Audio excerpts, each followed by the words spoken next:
Bonjour chers tous, bienvenue dans ma nouvelle vidéo. Je suis Eric Kofi. J'espère que là vous vous portez bien et que mon message vous trouve en parfaite santé. Alors, ça fait maintenant plusieurs mois que je n'ai pas encore fait de vidéos. C'était dû au fait que je n'étais pas occupé par beaucoup de choses, par le travail notamment. Et cette période m'a permis également d'avoir certains retours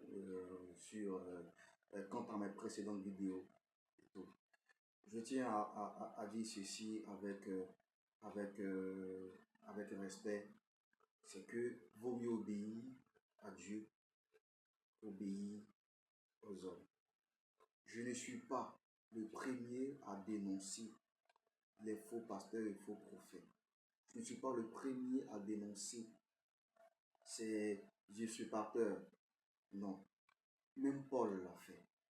Paul l'a fait. Et je pense que si Dieu le permet, si Dieu le veut, je ferai d'autres vidéos où je vais montrer les versets qui prouvent que Paul a dénoncé. Paul l'a dénoncé en citant des noms.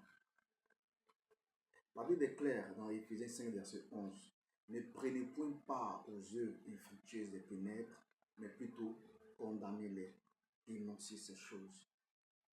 Vous n'avez pas idée de ce que ces personnes-là sont en train de gâcher. Ces faux pasteurs et faux prophètes sont en train de gâcher la vie de beaucoup de personnes, quand bien même qu'elles sont sincères dans ce qu'elles font. Vous savez, on peut être sincère dans ce qu'on fait et être dans l'erreur. Je vous pose la question. Si là où vous vivez, vous qui avez des enfants, si là où vous vivez et que vous connaissiez un serial killer, quelqu'un qui fait du mal aux enfants,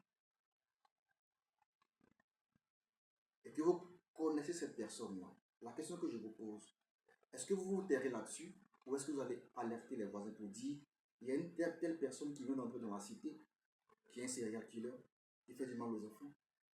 Vous allez le dénoncer. Vous allez alerter les gens. Et ici, il faut alerter. Il faut alerter les gens pour dire allez, ouvrez vos Bibles. Soyez comme les chrétiens les Bérénéens. Tout ce qu'on les prêchait, ils les amenaient à la lumière de la parole. Aujourd'hui, un faux évangile est prêché. Un évangile qui caresse les gens dans le sens des poils. C'est triste. C'est triste. Les gens ont la démangeaison d'entendre la saine doctrine, d'entendre la vérité. Mais c'est triste. Alors aujourd'hui, je vais vous partager c'est quoi l'évangile. C'est quoi l'évangile? Sans plus tarder, je vais commencer. Vous pourriez échapper à la punition d'ici sur la terre. Mais vous n'échapperez pas à la punition de Dieu. Proverbe 11, 21 dit ceci. 7. Le méchant ne restera pas impuni. Pensez-vous être quelqu'un de bien? La plupart d'entre nous, si on nous pose cette question, on dirait oui, je suis quelqu'un de bien. Et si vous alliez dans les rues d'Abidjan, de Kinshasa, de Paris et autres, et que vous demandiez à 100 personnes au hasard, êtes-vous quelqu'un de bien? Je vous garantis que 99, voire 100% répondraient oui, je suis une bonne personne. Nous nous imaginons être de bonnes personnes parce que nous avons tendance à comparer notre bonté ou à l'évaluer en nous comparant à celle des autres. Et vous savez quoi? Comparé à Hitler, je suis plutôt bien, je suis plutôt une bonne personne. Comparé à Staline, je suis plutôt une bonne personne, je suis plutôt bien. Comparé à Ben Laden, je suis plutôt bien. C'est vrai, et on dira que oui, j'ai fait quelques erreurs, mais je n'ai jamais fait ce qu'ils ont fait. Chers amis, Dieu n'évalue pas notre bonté en nous comparant aux autres. Il évalue notre bonté en nous comparant à lui-même qui est Dieu. Et comparé à Dieu, personne n'est bon. Qu'est-ce que l'évangile? L'évangile ne vous permet pas d'avoir une vie meilleure. L'évangile ne vous permet pas d'avoir la meilleure vie possible maintenant. Comme le dirait le Kingdom Now. L'évangile ne se résume pas à être riche et physiquement guéri, comme le dit ces faux pasteurs et faux prophètes, tels que Raoul Wafo, Mohamed Sanogo, Guy Kodja, comment il s'appelle, Idriss Ouattara. Ce n'est pas l'évangile. L'évangile n'est pas une question de moralisme. L'évangile ne se limite pas à devenir une meilleure personne. L'évangile ne se résume pas à des œuvres. Faire des actions philanthropiques, travailler dans des orphelinats, aider des petites dames âgées à traverser la rue, ou quand je suis dans le bus, voilà, et céder volontairement ma place à une personne âgée. Ce n'est pas l'évangile. On peut être bouddhiste et faire ces choses. Rien de tout cela n'est l'évangile. L'évangile, c'est ceci. Tu es un grand pécheur, mais Christ est un plus grand sauveur. Nous avons tous transgressé les lois de Dieu. Nos péchés ont valu sa colère. Et si nous mourons dans nos péchés, nous irons à juste titre dans un lieu bien réel que la Bible appelle l'enfer, où le ver ne mourra pas, où le feu ne s'éteindra pas. Il y aura des grincements des dents, des pleurs, des gémissements. Et la fureur, sans mélange de la colère de Dieu, se déversera pour l'éternité. Et cela ne cessera jamais. Et vous dites juste dans ce sens, comment cela est-il juste? Quand on comprend contre qui on a péché, quand on comprend la valeur de Dieu, alors l'enfer devient raisonnable. Dieu a une valeur infinie. Et parce que nous avons péché contre lui, le châtiment est également infini. Et nous ne pouvons pas nous frayer un chemin jusqu'au ciel. La Bible dit dans Ésaïe 64, verset 5, que nos œuvres sont comme des vêtements souillés devant un Dieu 3 fois saint.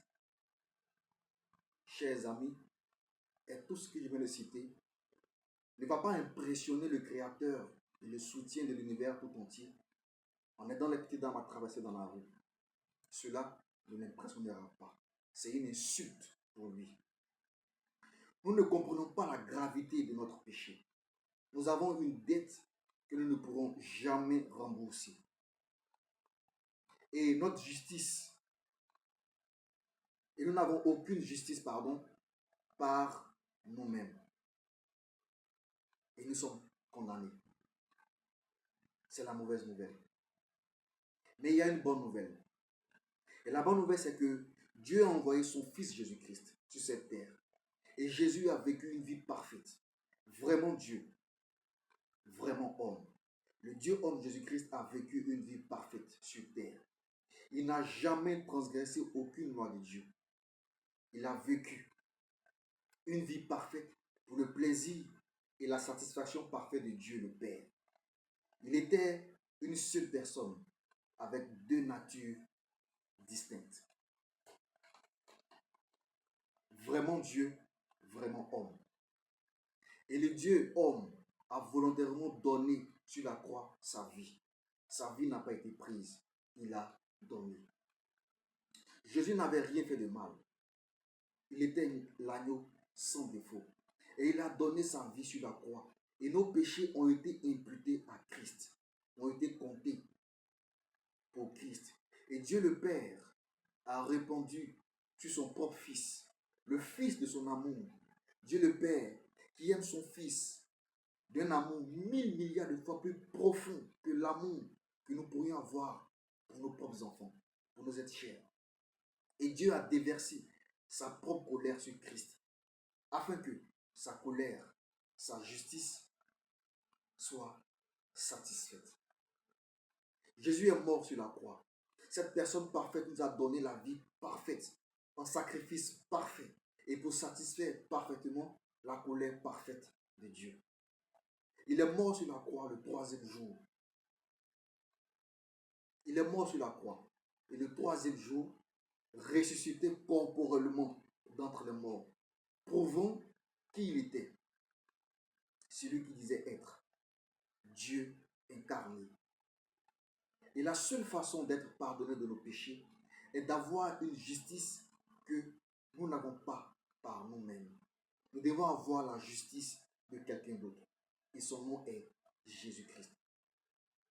Et lorsque nous nous repentons, lorsque nous nous repentons de nos péchés et plaçons notre confiance en Christ, sa justice nous est imputée. Lorsque nous nous repentons de nos péchés et plaçons notre confiance en Christ, sa justice nous est imputée. Pas que nous l'ayons mérité, elle nous est donnée gratuitement. C'est un don de Dieu. Dieu nous donne la justice de son propre Fils. Et quand Dieu nous regarde, quand il nous regarde en tant que croyants, pour quiconque se répand de ses péchés, il place sa confiance en Christ. Quand Dieu le Père nous regarde, il voit la justice de son propre Fils. Et comme le dit Paul dans Romains 8:1, il n'y a donc maintenant aucune condamnation pour ceux qui sont en Jésus-Christ. Connaissez-vous Christ comme Seigneur Sauveur? Avez-vous reçu un cœur nouveau? Avez-vous de nouveaux désirs, de nouvelles affections? Aimez-vous ce que Dieu aime? Haïssez-vous ce que Dieu déteste? Ressentez-vous une tristesse pieuse pour vos péchés lorsque vous les pleurez? Ce sont toutes des caractéristiques de la nouvelle naissance. Ce sont des fruits en accord avec la nouvelle naissance. Jésus dit, je vous le dis, mais si vous ne vous repentez pas, vous serez condamnés. Ou pensez-vous que ces 18 personnes sur qui la tour de Siloé est tombée et les a tués étaient de plus grands pécheurs que tous les habitants de Jérusalem? La tour de Siloé se trouvait au sud de Jérusalem. Et il s'agissait vraisemblablement d'une des tours qui soutenait un aqueduc qui alimentait la ville en eau potable et à d'autres fins. Apparemment, cette tour s'est effondrée, tuant 18 personnes. Jésus dit, pensez-vous que ces 18 personnes sur qui la tour de Siloé est tombée étaient de plus grands pécheurs parce que ce malheur les a frappés? Pensez-vous qu'ils étaient de plus grands pécheurs que tous les autres habitants de Jérusalem? Jésus répond, je vous le dis, non. Mais si vous ne vous repentez pas, vous périrez tous de la même manière. Pensez-vous que Ben Laden était un plus grand pécheur? Pensez-vous que l'ex-président Guy Robert était tué et son corps dans la rue était un plus grand pécheur?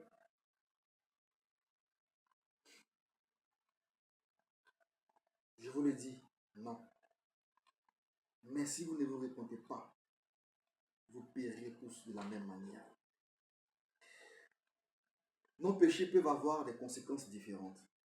Mais mes chers amis, si nous avons transgressé une loi de Dieu, nous avons tous transgressé.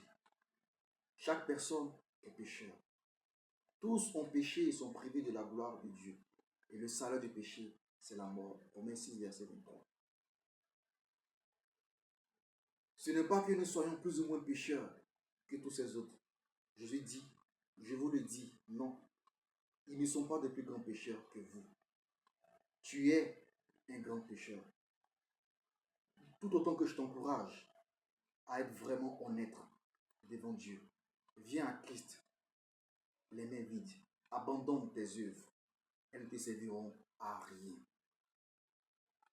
Mais si tu viens à Christ, les mains vides, en le cherchant non seulement comme un sauveur de l'enfer, mais aussi comme un sauveur du péché. Si tu viens à Christ les mains vides, il te sauvera. D'ici là, que la grâce du Seigneur Jésus-Christ, l'amour de Dieu, le Père, et la communication du Saint-Esprit soient toujours pour nous tous.